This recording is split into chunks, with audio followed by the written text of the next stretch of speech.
welcome.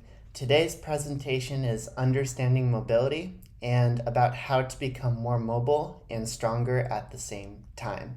So by the end of this presentation, you're going to understand how instead of doing passive stretching to increase your mobility, you can actually use strength training to both increase your mobility, get better mobility results that are more longer lasting, and develop strength at the same time. So it's a win-win-win, and this is not a presentation you want to miss. Okay, let's get into it.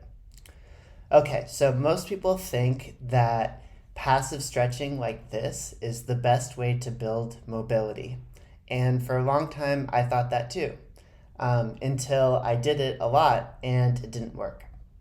So on the left, here is me at 21 years old. It's a week after I had just raced my first ultramarathon, and I was doing yoga about 4 times a week, and I got some pretty good flexibility results. I was able to do crazy twisty pretzel stuff like this, and about 10 years later, I ended up completely switching my self-care, and I went to doing solely strength training.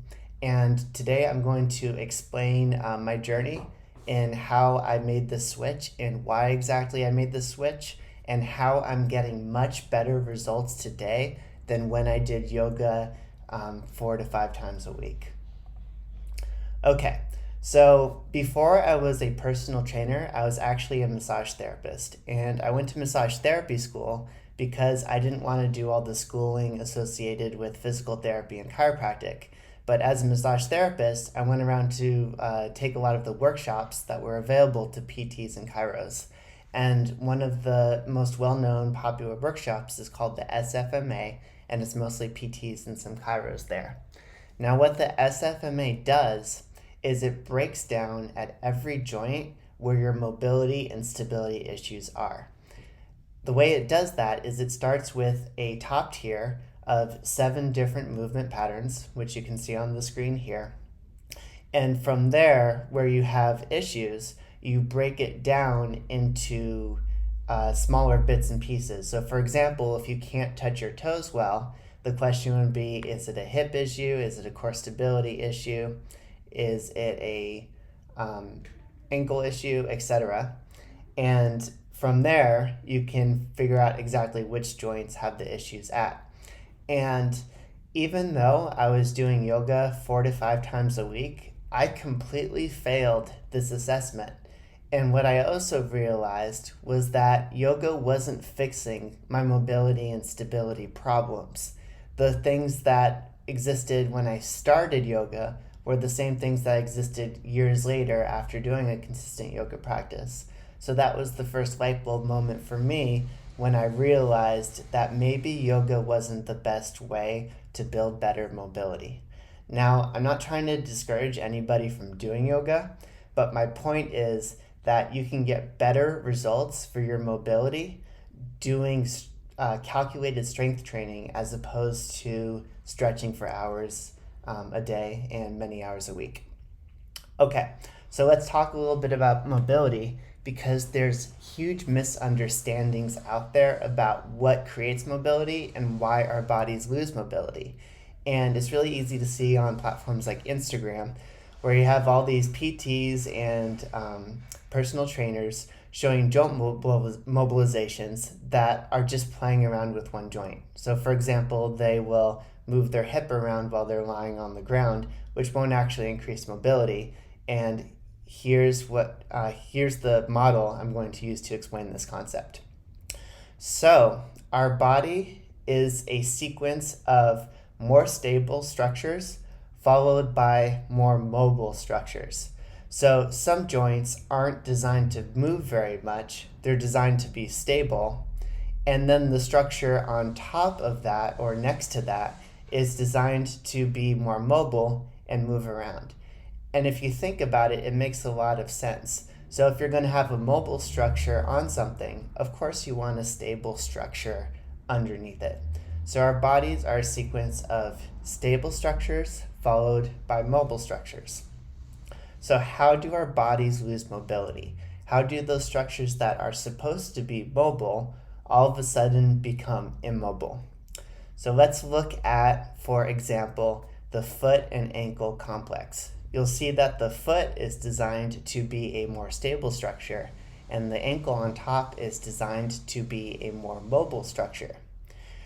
The reason ankles generally lose mobility is that if your foot isn't working well, if it can't control motion in those joints, if the foot loses stability, the ankle goes, oh crap, the foot's not stable.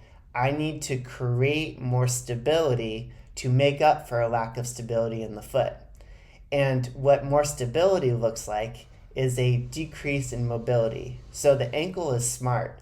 The ankle is saying, whoa, the foot's not stable, so I am going to respond in a smart way by becoming less mobile, by becoming more stable to make up for a lack of foot stability. You can also apply this model to other parts of the body. For example, we've got the lumbar spine here, which is supposed to be more stable, and the hip joint, which is supposed to be more mobile. So if the lumbar spine isn't stable, the hip goes, oh no, I need to create more stability for a lack of spinal stability. Now, the way to become more stable is to become less mobile. So the hip shuts down and becomes less mobile to support your spine. So if we want to really increase, in this case, mobility in the hip, we also at the same time need to work on making the spine more stable, because we need to get to the root of the cause of that hip immobility. And in this model that we're talking about, spinal stability is the culprit. So let's get around to some real life examples. So let's talk about how we can improve ankle mobility. So ankles lose mobility again because there's a lack of foot stability. So if we're going to make our ankles more mobile, we need to work on training our feet to be more stable and our ankles to be more mobile at the exact same time. And here's an exercise that we can use to do that. Now, there's a lot of ways to make feet more stable, and there's a lot of different ways that an exercise can look like. This is just one example. It's not necessarily the one I'd recommend people start with. So, what am I doing in this picture? So I've got a super band around my ankle, and I'm lunging forward. So what the super band does is two things. The first is it attempts to pull my foot away from me. And in order to resist that pull, my foot here has to actively grab the ground. All those little muscles in the bottom of the feet that are responsible for making those joints stable have to fire to support me. And then as I lunge forward, I'm working on my ankle mobility. So here I'm working on foot stability and ankle mobility at the same time to get a great result. And if you refer back to our joint by joint approach, you can see how the foot is supposed to be stable and the ankle is supposed to be mobile, and that's exactly what I'm doing here. Now I'm adding something extra here, which is I took an ultimate sandbag, and in this case I decided to do an overhead press with it. So what's that doing?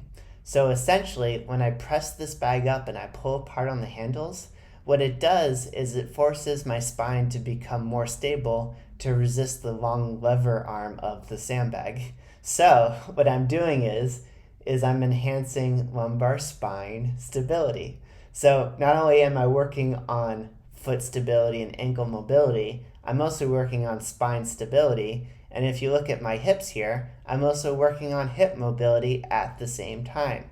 So I'm really focused on a system here that's going to allow each body part to do what it needs to do to make the whole picture come together. So if I just focused on isolating this ankle and making it more mobile without doing any of this other stuff, I wouldn't get as long-lasting or as permanent results, because I'm not focused on making those body parts that need to be more stable, more stable. So it's really a more complete picture here than you'll get from any kind of yoga system. Okay, so now we're going to do the same thing and we're going to talk a little bit more about hip mobility. So the last drill will mobilize your hips, but there's a lot of other ways to mobilize your hips as well. So one of them is by doing a press out squat here, which I'm doing on the left. Now, when I press this bag out, to a lot of people this looks like a shoulder exercise, but it's really not. What happens is when I press out the sandbag and I pull apart on the bag, it causes my core to reflexively engage. So what I'm doing here is I'm enhancing lumbar spine stability. Then, as I grab the ground with my feet and press them into the ground, I'm making my feet more stable. As I come down then and lower down, I'm working on ankle mobility and hip mobility. So that's why this drill is such a great way to mobilize your hips.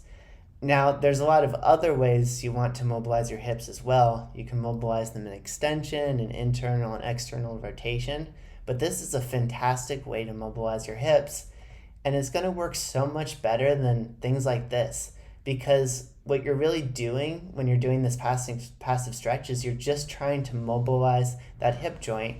You're not challenging your lumbar spine to be more stable. You're not challenging your feet to be more stable. You're not challenging the hips and the ankles to work together. You're just not doing as much when you do a passive stretch like this. And that's why you can't really get long-term mobility gains by using passive stretches like this. So that's the end of my presentation today. You have so much to gain by switching a lot of your stretching to doing strength training, because your strength training should make you more mobile if you're doing it correctly. It'll create stability in the places where you need stability and mobility in places where you need mobility at the same time. And as an added bonus, you get better conditioning. So that's my little pitch for strength training. If you have any questions or comments, please leave them down below or shoot me an email, and I'll be sure to get back to you soon. If you haven't already, make sure you check out my free core training starter kit. It teaches you how to make your core more stable, which is really great for hip mobility and even shoulder mobility. I also have a squat starter kit that will show you exactly how to find your ideal squat each time, and then how you can load it with ultimate sandbags and kettlebells for optimal benefit. All right, see you guys next time. Peace.